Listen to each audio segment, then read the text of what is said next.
Ketika Anda menerima siang untuk beraktivitas, Anda tidak boleh mengabaikan malam untuk beristirahat. Ketika Anda menyadari bahwa engkau pernah hidup, Anda tidak boleh hilang kesadaran bahwa Anda mesti mati pada waktunya. Ketika Anda tahu dan menyaksikan orang ramai-ramai masuk kubur, engkau tidak boleh menutup mata telah mereka keluar dari kuburan itu. Saudara-saudara, hidup itu cuma punya dua cerita. Kapan engkau lahir dan kapan engkau mesti mati. Hidup itu hanya punya dua kisah, hidup atau mati, susah atau senang.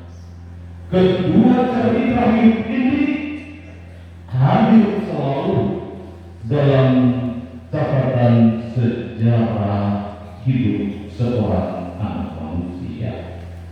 Apa yang kita terima berasal dari Dia, Sang Pemberi dan anugerah hidup bagi manusia. Bahwa nama saudara-saudari, Yesus mati karena Dia tahu dengan cara mati Ia bisa menemukan arti hidup melalui kebangkitan. Bahwa nama saudara-saudari, apakah Anda pernah merasa disakiti? Pernah ya, suami atau anak? Ya pasti ibu pernah merasa disakiti. Saudara-saudari, Anda pernah merasa dilukai? Pernah? Luka karena apa? Putus cinta, putus dengan pacar. Kalau Anda merasa terluka, tersakiti karena relasi Anda terputus dengan orang yang Anda kasih, Anda mesti sadar bahwa Tuhan telah memberikan peringatan agar engkau melepaskan orang yang tidak pas untuk hidup.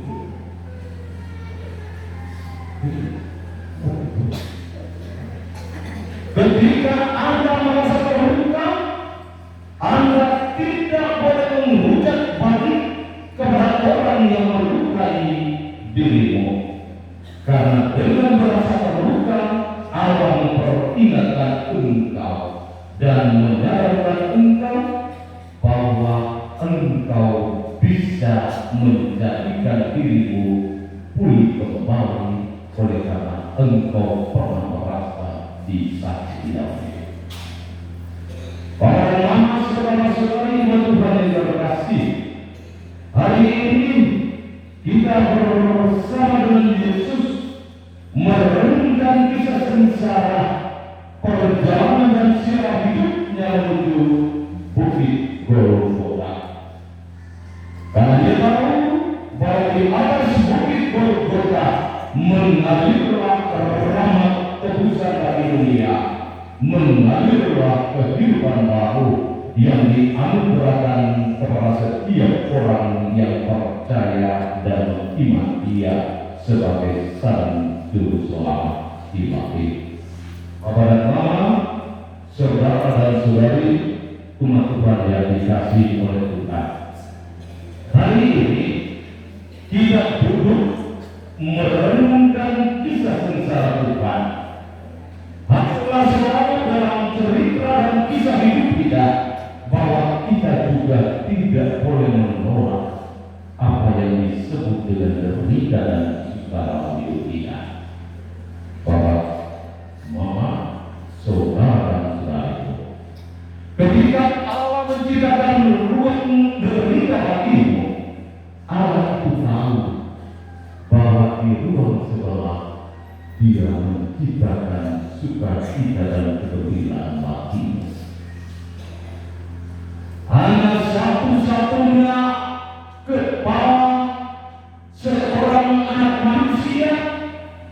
yang rela menyerahkan dirinya pada bautan marah berbudi, mencucurkan darah satu persatu karena ia yakin dari atas kepalanya tercurah darah penebusan bagi banyak orang. Hanya satu-satunya manusia di atas dunia ini yang berani menyerahkan lakungnya dalam tanjakan tombak para al-Qudus iblis, karena dia yakin lambang yang diserahkan dari tanjakan tombak al-Qudus keluarlah darah dan air yang memberikan kesejukan hidup bagi orang yang mengimani dia.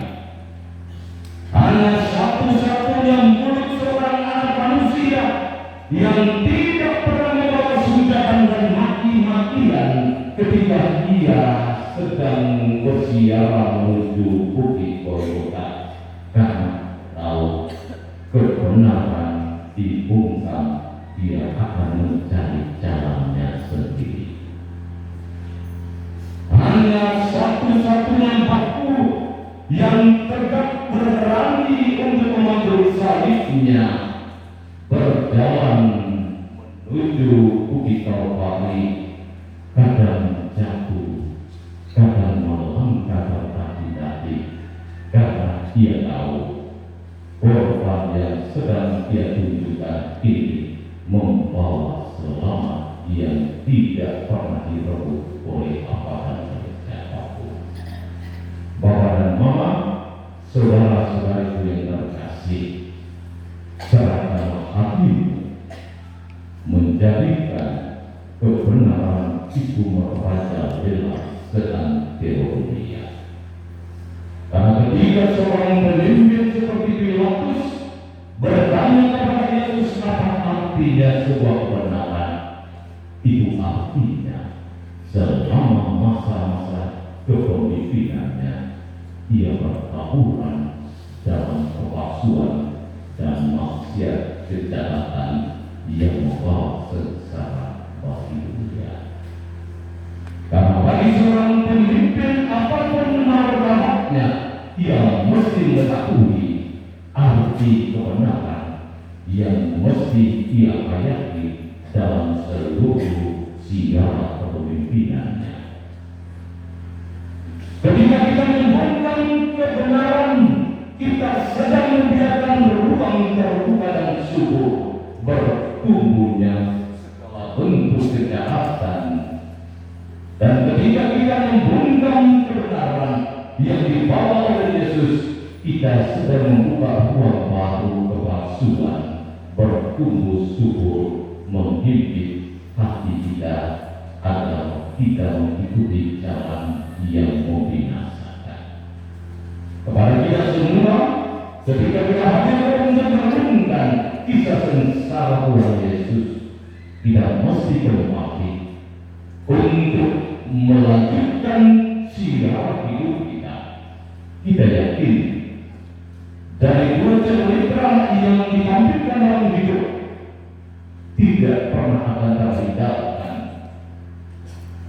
Hidup atau mati, derita atau gembira, pergi dan datang, silih berganti.